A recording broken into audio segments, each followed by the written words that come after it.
Okay, friends. Now we can discuss about development of nationalism and establishment of Egyptian nation or Egypt Republic, and what the idea about the Arab Republic of Egypt. The Arab Republic of Egypt is the modern political entity that governs one of the world's oldest unified states. Its constitution enumerates the pillars of the Egyptian state as peace, Arab unity, national development, and individual freedom. അപ്പോൾ Arab യൂണിറ്റിയെക്കുറിച്ചും അതേപോലെ സമാധാനമുള്ള ഒരു രാഷ്ട്രം എന്ന ലെവലിലും national development അതേപോലെ വ്യക്തികളുടെ സ്വാതന്ത്ര്യം ഇതൊക്കെ തന്നെയും എനുമറേറ്റ് ചെയ്യുന്ന ഒരു കോൺസ്റ്റിറ്റ്യൂഷനുള്ള ഒരു രാഷ്ട്രമാണ് Egypt. The three branches of government, executive, legislative and judicial. നമുക്ക് എല്ലാ ആധുനിക രാജ്യങ്ങളിലും ഉള്ളതുപോലെ തന്നെ എക്സിക്യൂട്ടീവ് ഉണ്ട്, ലെജിസ്ലേച്ചർ ഉണ്ട്, ആൻഡ് ജുഡീഷ്യറി ഉണ്ട്. And they do not share power equally. And the office of president is a position with considerably more power than in other multi-party system. മറ്റ് എല്ലാ മൾട്ടി പാർട്ടി സിസ്റ്റത്തേക്കാൾ പ്രസിഡന്റിന് ശക്തമായ ഒരു പവർ കൊടുക്കുന്ന ഒന്നാണ് ഈജിപ്തിൻ്റെ ഒരു പ്രത്യേകത. നമുക്ക് ഇതിൻ്റെ ഒരു ചരിത്രപരമായ പശ്ചാത്തലത്തെക്കുറിച്ച് എങ്ങനെയാണ് ഈജിപ്റ്റ് ഇങ്ങനെ അതിൻ്റെ ഒരു ചെറിയൊരു വിവരം നമുക്ക് നോക്കാം. The historical background of Egypt. Egypt is a desert land in North Africa, bisected by the Nile river. അപ്പോൾ നൈൽ നദിയുടെ വരദാനം എന്നൊക്കെ അറിയപ്പെടുന്ന മനോഹരമായിട്ടുള്ള ഒരു പ്രദേശമാണ് ഈജിപ്റ്റ്. ഒരുപക്ഷെ ഈജിപ്തിൻ്റെ ഒരു കാർഷിക രംഗത്ത് ഉണ്ടാകുന്ന ഒരു വികസനത്തിൻ്റെ ഏറ്റവും വലിയ സഹായം എന്ന് പറയുന്നത് നൈൽ വാലി തന്നെയാണ്. അപ്പം നമുക്കറിയാം, ബാക്കി ആഫ്രിക്കയുടെ സൗത്ത് ആഫ്രിക്കയും നോർത്ത് ആഫ്രിക്ക നോക്കിക്കഴിഞ്ഞാലും ആ നോർത്ത് ആഫ്രിക്കയുടെ ഏറ്റവും ട്രിപ്പിലായിട്ട് ഏറ്റവും മുകളിലായിട്ട് നോർത്തിൽ കാണപ്പെടുന്നതാണ് ഈജിപ്റ്റ് എങ്കിലും അതിന് മാത്രമായിട്ട് അത് നോക്കാം, മാപ്പ് നോക്കിയാൽ മനസ്സിലാവാൻ പറ്റും, ഈജിപ്തിന് സൗത്ത് ആഫ്രിക്കയിൽ നിന്ന് ഒഴുകി വരുന്ന നൈൽ നദി അത് കൊടുക്കുന്ന ഒരു ഗ്രീനറി ഉണ്ട്. അതുതന്നെയാണ് അതിൻ്റെ ഒരു ഗിഫ്റ്റായിട്ട് കണക്കാക്കുകയും ചെയ്യുന്നത്. Out of the fertile Nile Valley and Delta arose one of the world's first mighty civilization and some of the first written codes to define administrative divisions and the duties of public officials. അപ്പോൾ ആ ഒരു Nile നദീതട സംസ്കാരത്തെക്കുറിച്ചൊക്കെ തന്നെ നമ്മൾ പറയുന്നുണ്ട്, Egyptian സംസ്കാരത്തെക്കുറിച്ച് പറയുന്നുണ്ട് Egypt.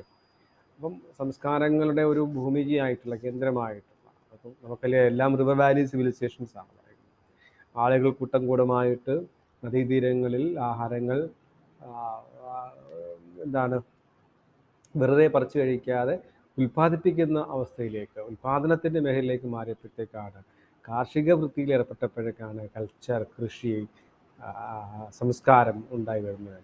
അങ്ങനെ കൂട്ടമായിട്ട് ജീവിക്കുന്നു ആളുകൾ, കൃഷിക്ക് വേണ്ടി ഒരുമിച്ച് നദീതീരങ്ങളിൽ പാർക്കുകയും അങ്ങനെയാണ് നാഗരികതയിലേക്ക് പിന്നെ ഡെവലപ്പ് ചെയ്യുകയും ചെയ്യുന്നത്. The rule of the Pharaohs began about 3150 BC. BC 1150 കാലഘട്ടത്തിലാണെന്നാണ് അഭിപ്രായം. Reaching it's peak of influence between 1500-1000 BC അത് ഫറവോമാരുടെ കാലഘട്ടം വളരെ പീക്കായിട്ട് ഒരു ഉയർന്നു നിൽക്കുന്ന അവസ്ഥയുണ്ടാവുന്നത്. Egypt was subsequently conquered by Persians, Greeks, Romans and Byzantines before an Arab invasion during the 7th century AD. 7ാം നൂറ്റാണ്ടിൽ അറബ്സിൻ്റെ ഒരു ഇൻവേഷന് മുമ്പായിട്ട് അവിടെ ഗ്രീക്കുകാരുണ്ടായിരുന്നു, റോമൻകാരുണ്ടായിരുന്നു, പേർഷ്യക്കാരുണ്ടായിരുന്നു, ബൈസാൻഡിയൻസ് ഒക്കെ ഉണ്ടായിരുന്നു. It established after that they established the religion of Islam. Various Muslim powers ruled Egypt after that point, ending in 1882 when the British seized control. 1882 വരെയുള്ള കാലഘട്ടത്തിലും ഈജിപ്തിൻ്റെ മേൽനോട്ടം എന്ന് പറയുന്നത്, അല്ലെങ്കിൽ ഭരണം നയിച്ചിരുന്നത് മുസ്ലിങ്ങൾ തന്നെയായിരുന്നു, ഇസ്ലാമായിരുന്നു ഉണ്ടായിരുന്നത്. എന്നാൽ 1882 ആകുമ്പോഴത്തേക്ക് ബ്രിട്ടീഷ് കൺട്രോളിലേക്ക് വരുന്നുണ്ട്. And a nationalist movement arose in the early decades of the 20th century, leading to a decision by the British to grant the country its independence in 1922 and established modern Egypt's first government, a constitutional monarchy known as the Kingdom of Egypt. 1922 അങ്ങനെ ഒരു ചിന്താഗതി, ഒരു രാജ്യം ഭരണം കൊടുക്കണം അല്ലെങ്കിൽ independence ആക്കണം എന്ന തരത്തിലേക്ക് ഒരു മോഡേൺ സ്റ്റേറ്റായിട്ട് മാറണം എന്ന് ആഗ്രഹിക്കുന്നതാണ്. In 1952, a group calling themselves Free Officers of the Egyptian Army carried out a military coup that successfully seized major government buildings in Cairo. The group, led by Lieutenant Colonel Gamal Abdul Nasser, 1918 മുതൽ 1970 വരെ ജീവിച്ചിരുന്ന nationalist മൂവ്മെൻറ്റിൻ്റെ നേതാവായിട്ടുള്ള, കാരണം നമുക്കറിയാമല്ലോ British occupation നടക്കുന്നു, ആ വർഷങ്ങളായിട്ടുള്ള ബ്രിട്ടീഷുകാരുടെ ഈ ഒക്കുപ്പേഷനെതിരായിട്ട് ഒരു പുതിയ മൂവ്മെൻ്റ്, അത് ആ ഒരു ദേശീയ സഖ്യം എന്ന ലെവലിലേക്ക് ഒരു ആ ഒരു രീതിയിലേക്കുള്ള ചിന്തകൾ വരികയും ഒരു ദേശീയ പ്രസ്ഥാനത്തിൻ്റെതായിട്ടുള്ള രൂപം കൊള്ളുന്ന ഒരു സാഹചര്യം ഉണ്ടാവുകയും ചെയ്തു. ആ ഗ്രൂപ്പിൻ്റെ ലീഡറായിരുന്നു ലഫ്റ്റനന്റ് കേണലായിട്ടുള്ള Jamal Abdul Nasser. Allowed the king to leave the country unharmed. The 1923 constitution was abolished and Egypt was proclaimed a republic on June 19, 1953. നേരത്തെ ഉണ്ടാക്കിയ 1922-23 കാലഘട്ടത്തിൽ ഉണ്ടായിട്ടുള്ള രാജഭരണം അവസാനിപ്പിക്കുകയും അടുത്ത കോൺസ്റ്റിറ്റ്യൂഷൻ ഡെവലപ്പ് ചെയ്യുകയും അവിടെ കൊണ്ടുവരികയും ചെയ്യുന്നു. The economy was nationalized. All political parties were outlawed and an Egyptian army general, Muhammad Naguib, 1902-1984, was installed as the republic's first president. Relations between Naguib and Nasser disintegrated in a power struggle and Naguib was removed from power in 1956 after an assassination attempt on Nasser. അപ്പോൾ നാസറും നഗൂബും തമ്മിലുള്ള ബന്ധം അത്ര സുഖകരമായിരുന്നില്ല. അപ്പോൾ നാസറിനെ attack ചെയ്യാൻ അല്ലെങ്കിൽ assassinate ചെയ്യാൻ വേണ്ടിയുള്ള ശ്രമം നടന്നപ്പോഴത്തേക്ക് അദ്ദേഹത്തെ അവിടെ നിന്ന് റിമൂവ് ചെയ്യുകയും ചെയ്യുന്നുണ്ട്. Nasar went on to serve as Egypt's president for the next 15 years. പിന്നീട് നാസറിസമാണ് ഈജിപ്തിനെ സംബന്ധിച്ച് 15 വർഷക്കാലം അദ്ദേഹം തന്നെ പ്രസിഡൻ്റായിട്ട് ഭരിക്കുന്ന ഒരു സാഹചര്യവും ഉണ്ടാകുന്നു. Following Nasser's death in 1970, his vice president Anwar Sadat, 1918 മുതൽ 1981 ജീവിച്ചിരുന്ന അൻവർ സാദത്താണ് സക്സീഡ് ഹിം. അദ്ദേഹത്തിന് പകരമായിട്ട് അദ്ദേഹത്തിന് ശേഷം വന്ന പിൻഗാമിയായി. And he was selected on October of that year. Sadat, who had been one of the free officers who participated in the 1952 coup, quickly enacted several democratic reforms, including a new constitution that went into effect on September 11, 1971. അപ്പം നേരത്തെ തന്നെ ഒരു nationalist മൂവ്മെൻറ്റിൻ്റെയൊക്കെ ഭാഗമായിട്ട് നിന്ന ആളായിരുന്നു അൻവർ സാദത്ത്. നാസറിന് ശേഷം അൻവർ സാദത്ത് വരുമ്പോഴത്തേക്ക് അദ്ദേഹം വലിയ മാറ്റങ്ങൾക്ക് വലിയ റിഫോംസ് അദ്ദേഹം തുടക്കം കുറിക്കുകയും പുതിയ കോൺസ്റ്റിറ്റ്യൂഷൻ അദ്ദേഹം കൊണ്ടുവരികയും ഡെമോക്രാറ്റിക് റിഫോംസിലേക്കാണ്, ജനാധിപത്യ രീതിയിലേക്കുള്ള സംഭവങ്ങളിലേക്ക് വരികയും ചെയ്യുന്നു. അതിൻ്റെ ഗവൺമെൻറ് സ്ട്രക്ചർ എങ്ങനെയായിട്ടുള്ളതാണ്? Egypt's president is selected by the Majlis al-Shahab or People's Assembly and needs a 2/3 majority vote from its 454 members to win office. 454 മൊത്തം ആളുകളിൽ നിന്നും 2/3 മെജോറിറ്റി ഉണ്ടെങ്കിൽ മാത്രമേ പീപ്പിൾസ് അസംബ്ലിയിൽ നമുക്ക് പ്രസിഡന്റ് തിരഞ്ഞെടുക്കാൻ കഴിയുകയുള്ളൂ. The winning candidate must then he confirmed by popular referendum. There is no limit on how many 6-year terms the president may serve. The president appoints a prime minister as well as vice president, or more than one or none, as the constitution permits. And the cabinet, generally the president oversees Egypt's foreign policy, while the prime minister's sphere of influence is domestic. ഇപ്പോൾ prime minister തന്നെ domestic ആയിട്ടുള്ള കാര്യങ്ങൾ, internal ആയിട്ടുള്ള കാര്യങ്ങൾ നോക്കുകയും external affairs അല്ലെങ്കിൽ foreign അഫയേഴ്സൊക്കെ നോക്കിക്കൊണ്ടിരുന്നത് പ്രസിഡന്റിൻ്റെയും ജോലിയായിട്ട് മാറും. അപ്പോൾ രാഷ്ട്രത്തെ മുന്നിൽ നയിക്കുന്നത് പ്രസിഡന്റ് ആയതുകൊണ്ട് ആ ലെവലിൽ പ്രസിഡന്റിന് തന്നെയാണ് പവർ കൂടുതലുള്ളത്. Egypt's legislative branch is bicameral, but the People's Assembly wields the greater power of the two bodies. The People's Assembly consists of 444 elected representatives and another 10 who serve by presidential appointment. അപ്പോൾ bicameral ആയിട്ടുള്ള legislative assembly അല്ലെങ്കിൽ ബ്രാഞ്ചാണ് ഈജിപ്തിൽ ഉണ്ടായിട്ടുള്ളത്. അതിനകത്ത് 444 elected representatives ഉണ്ട്. അതിനകത്തൊരു 10 പേരാണ് presidential അപ്പോയിൻമെൻറ്റിലേക്ക് വരുന്നത്. And the legislatures served 5-year terms and were elected by absolute majority vote from 222 electoral districts. 222 electoral ഡിസ്ട്രിക്ട്സിൽ നിന്നാണ് ലെജിസ്ലേറ്റീവ് മെമ്പേഴ്സിനെ തിരഞ്ഞെടുക്കപ്പെടുന്നത്. Each district send 2 representative to the people's assembly. അങ്ങനെയാണ് 444 മാറുന്നത്. 221 2 പേര് വരുന്നു, അങ്ങനെ 444 മാറും.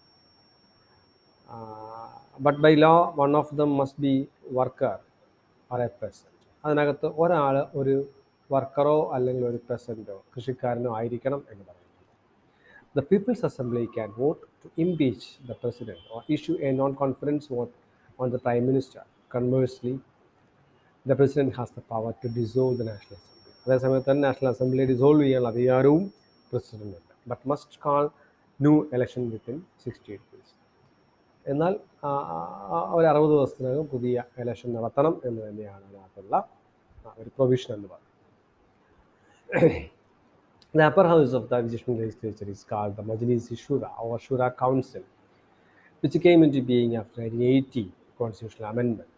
It serves as a consultative body with 176 elected members who serve 6-year terms and another 88 who are appointed by the president.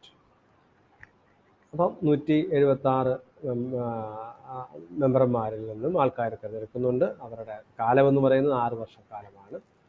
അതിനകത്ത് 88 പേരെ പ്രസിഡന്റ് തന്നെ തിരഞ്ഞെടുക്കുന്നുണ്ട്. The Shura Council functions primarily as an advisory body on such issues as constitutional amendments and foreign treaties. There are no term limits for members of either house. പ്രത്യേകിച്ച് ഈ 2 സഭകളിലും കൃത്യമായ ഒരു കാലയളവിനെ കുറിച്ച് പറയുന്നുണ്ട്. So Egypt's judiciary is independent and the judges cannot be removed from office. വളരെ independent ആയിട്ട് നിൽക്കുന്ന ഒന്നാണ് Egyptian judiciary. At its head is the Supreme Constitutional Court, which reviews the constitutionality of legislation. അപ്പോൾ ലെജിസ്ലേച്ചർ കൊണ്ടുവരുന്ന നിയമത്തിന് നിയമപരമായി അല്ലെങ്കിൽ constitution പരമായിട്ട് സാധ്യതയുണ്ടോ എന്ന് പരിശോധിക്കുക എന്നുള്ളതാണ് പ്രധാനമായിട്ടും കോടതിയുടെ, പ്രത്യേകിച്ച് സുപ്രീം കോൺസ്റ്റിറ്റ്യൂഷണൽ കോർട്ടിൻ്റെ ജോലി എന്ന് പറയുന്നത്. which reviews the constitutionality of legislation. The Supreme Judicial Council is an oversight body that ensures the independence of courts. ഈ കോടതികളുടെ സ്വതന്ത്ര അധികാരം നിലനിർത്തുക, അതിനുവേണ്ടിയുള്ള ശ്രമമായിരിക്കും ഇവർ നടത്തുന്നത് തന്നെ. And submits to the president's a list of judge candidates for bench vacancies. അപ്പോൾ president തന്നെയാണ് ഈ ഓരോ ബെഞ്ചുകൾ, നമുക്കറിയാമല്ലോ ഫുൾ ബെഞ്ച്, ഡിവിഷൻ ബെഞ്ച് എന്നൊക്കെ പറയാറുണ്ട്. അപ്പോൾ ഈ ജഡ്ജിമാർ നിയമനം പ്രസിഡന്റ് തന്നെയാണ്. അവർക്കുള്ള ലിസ്റ്റ് കൊടുക്കുന്നത് ജഡ്ജിമാരായിരിക്കും. Another watchdog body is the Council of State, which oversees potential abuses of power by government officials and civil servants. There is no trial by jury in Egypt. Some crimes such as murder are deemed capital offenses, but death sentences are rarely carried out. At the lowest level, the district tribunal court serve as the courts of first instance. അപ്പോൾ നമുക്ക് ഇവിടെ ഉള്ളതുപോലെയൊക്കെ തന്നെയും താലൂക്ക്, ഇപ്പം പഞ്ചായത്ത് ലെവലിൽ തന്നെയും കോടതികളുണ്ട്, civil കോടതികൾ, അതേപോലെ ജില്ലാ കോടതികൾ, അതിനുശേഷം വരുന്ന ഹൈക്കോടതി, അതിന് മുകളിലായിട്ട് സുപ്രീം കോടതി പറയുന്ന പോലെയുള്ള ഡിവിഷൻസ് ഇവിടെയുണ്ട്. Egypt's constitution includes a provision for freedom of the press. ഈജിപ്ഷ്യൻ്റെ കോൺസ്റ്റിറ്റ്യൂഷൻ പ്രകാരം പത്രസ്വാതന്ത്ര്യം നൽകിയിട്ടുണ്ട്. But journals are prohibited from printing certain information under a 1993 press law and face prison terms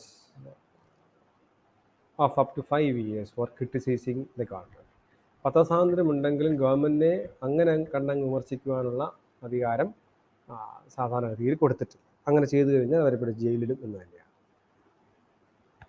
And Egypt's population of 78 million live in 26 administrative subdivisions. 21 little. The governors are appointed by the president, and in the case of large cities like Alexandria, also serve as mayor. City and village council, however, are locally elected. The voting age in Egypt is 18 years, and suffrage is universal voting is also compulsory. However, and a citizen whose vote is not registered on election day may be called in by local authorities to provide a reason for his or her absence. അപ്പോൾ എങ്ങനെയാണ് absence വന്നിട്ടുള്ളത്, അതിൻ്റെ reasons അത് എഴുതി വാങ്ങിക്കുന്നുണ്ട്. Elections are not always conducted fairly. മിക്കവാറും ഒക്കെ elections നല്ലതുപോലെയൊന്നും ആയിരിക്കത്തില്ല നടക്കുന്നത്. നടക്കുന്നത്. And opposition parties claim the presidential and the parliamentary ballots are manipulated by the ruling National Democratic Party. National democratic party ആയിട്ടുള്ള NDP അവരുടെ മാനിപ്പുലേഷനൊക്കെ ഉണ്ട് ഇതിനകത്ത്, അവരുടെ തിരിമറികൾ നടക്കുന്നുണ്ട്. അപ്പോൾ സ്വാഭാവികമായിട്ടും നല്ല രീതിയിലല്ല തെരഞ്ഞെടുപ്പ് നടക്കുന്നതെന്നൊക്കെയുള്ള ആക്ഷേപങ്ങൾ അവിടെ നിലനിൽക്കുന്നുണ്ട് എന്നുള്ളത് യാഥാർത്ഥ്യമാണ്. In the years before the 1952 military coup and ban on political parties, several organizations served as representatives of various Egyptian interests. The Wafat Party, also known as the Egyptian National Party, dominated Egyptian politics during these years. അപ്പോൾ 1952 ഈ ഒരു military കൂപ്പിന് മുമ്പായിട്ട് political പാർട്ടീസിനെയൊക്കെ മിക്കവാറും എല്ലാം ഇതിനെ ban ചെയ്യുന്ന ഒരു സാഹചര്യമുണ്ട്. And several organisations served as representatives of various Egyptian interest. പലതരത്തിലുള്ള ഇൻട്രസ്റ്റ് ഉള്ള ഓർഗനൈസേഷൻസ് പൊളിറ്റിക്കൽ പാർട്ടികളും ഒക്കെ തന്നെ വരുന്നുണ്ട്. അതിലൊന്നായിരുന്നു വഫത്ത് പാർട്ടി. അത് ഈജിപ്ഷ്യൻ നാഷണൽ പാർട്ടി ആയിട്ടാണ് അറിയപ്പെടുന്നത്. And they were dominated in Egyptian politics during these years, winning popular support for their ardent opposition to British interference. And a communist party and an organization known as the Muslim Brotherhood also gained adherence in the 1920s. From 1952 to 1963, the government supervised Liberation Rally existed as a quasi-political party and was joined by another controlled group, the National Union, which promoted both Nasser and his idea of Arab socialism. In 1962, the National Union was replaced by the Arab Socialist Union. അപ്പോൾ ഇങ്ങനെ ഒരു രീതിയിലുള്ള political നമുക്ക് മുസ്ലിം ബ്രദർഹുഡിൻ്റെ flag കാണുന്നുണ്ട്. അതുപോലെ Egyptian communist പാർട്ടിയുണ്ട്. Egyptian communist പാർട്ടിയും ബ്രദർഹുഡും അതേപോലെ വഫത്ത് പാർട്ടിയും ഒക്കെ തന്നെയും ചേർന്ന് നിന്നുകൊണ്ടൊരു പുതിയൊരു മറ്റൊരു അറബ് സോഷ്യലിസം എന്ന ലെവലിലേക്ക് ഒരു പുതിയ മൂവ്മെൻറ്റ് ഉണ്ടാക്കുന്നു. Reforms introduced under Sadat in the mid-1970s allowed the ASU to divide into a left, center, and a right ideological platform, and these factions became the basis for genuine political parties once the ban was lifted in 1977. 1977 political പാർട്ടിയുടെ ആ ഒരു ban ഒഴിവാക്കിയപ്പോഴത്തേക്ക് ഇടതും വലതുമായിട്ട് political പാർട്ടികൾ വരുന്ന ഒരു സാഹചര്യം ഉണ്ടാകുന്നുണ്ട്. Saad founded national democratic party later. അതിനുശേഷമാണ് അദ്ദേഹം നാഷണൽ ഡെമോക്രാറ്റിക് പാർട്ടി രൂപീകരിക്കുന്നത്. And this was still the ruling party in Egypt 30 years later in the late 2005. Parliamentary elections were held with the NDP again emerging victorious with 311 seats. അപ്പോൾ 311 സീറ്റുകളോടുകൂടി national democratic party 2005 അധികാരത്തിൽ വരുന്നുണ്ട്. But losing several from the previous sessions to independent challengers who were widely known to be members of the conservative Muslim Brotherhood. എന്നാൽ ചില സ്വതന്ത്ര ആളുകൾ, അതായത് പിന്നെ മുസ്ലിം ബ്രദർഹുഡിൻ്റെ സപ്പോർട്ടോടു കൂടിയുള്ള conservative Muslim Brotherhood, conservative party ആയിട്ടുള്ള മുസ്ലിം ബ്രദർഹുഡിൻ്റെ സപ്പോർട്ടോടു കൂടിയുള്ള ചില സ്വതന്ത്ര ആളുകൾ അവിടെ ഇലക്ഷൻ ജയിച്ചു വരുന്നൊരു സാഹചര്യം ഉണ്ടായിട്ടുണ്ട്.